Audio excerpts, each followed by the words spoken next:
2,00,000-ഓളം motor സൈക്കിളുകളിലായി വാഹനപ്രേമികൾ Fathima തീർത്ഥാടന കേന്ദ്രത്തിൽ. ആഗോള പ്രസിദ്ധ മറിയൻ തീർത്ഥാടന കേന്ദ്രമായ പോർച്ചുഗലിലെ ഫാത്തിമയിൽ 1,80,000 മോട്ടോർ സൈക്കിളുകളിലായി വാഹനപ്രേമികളുടെ തീർത്ഥാടനം. മോട്ടോർ സൈക്കിളുകളിലായി വാഹനപ്രേമികൾ നടത്തുന്ന 9ാമത് തീർത്ഥാടനമാണിത്. മോട്ടോർ സൈക്കിൾ ഓടിക്കുന്നവർക്ക് എപ്പോഴും ഒരു ലക്ഷ്യമുണ്ടെന്നും ഇത് ജീവിതവുമായി താരതമ്യപ്പെടുത്തി നോക്കുമ്പോൾ ഇത് നിരന്തര തീർത്ഥാടനമാണെന്നും ലിസ്ബണിലെ പാത്രിയാർക്കീസ് മോൺസഞ്ഞൂർ റൂയി വലേറിയോ പറഞ്ഞു. മോട്ടോർ സൈക്കിൾ തീർത്ഥാടകർക്ക് ആശംസ അറിയിക്കുന്നതായും അദ്ദേഹം പറഞ്ഞു. ഇത് ഫാത്തിമയിൽ ഒരു മഹത്തായ ദിനമാണെന്ന് ഫാത്തിമ തീർത്ഥാടന കേന്ദ്രത്തിന്റെ റെക്ടർ ഫാദർ കാർലോസ് കബസിൻഹാസ് വിശേഷിപ്പിച്ചു.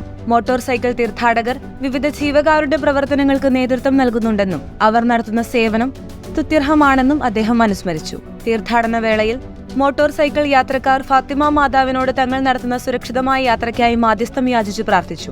മരിച്ച മോട്ടോർ സൈക്കിൾ യാത്രക്കാർക്കും സഹായം ആവശ്യമുള്ളവർക്കും വേണ്ടിയും ഇവർ പ്രാർത്ഥന നടത്തി.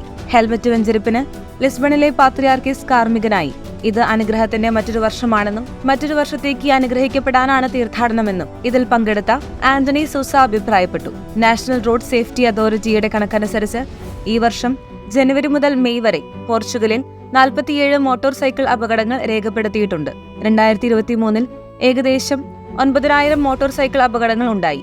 അതിൽ 124 പേർ മരിക്കുകയും 766 പേർക്ക് പരിക്കേൽക്കുകയും ചെയ്തു.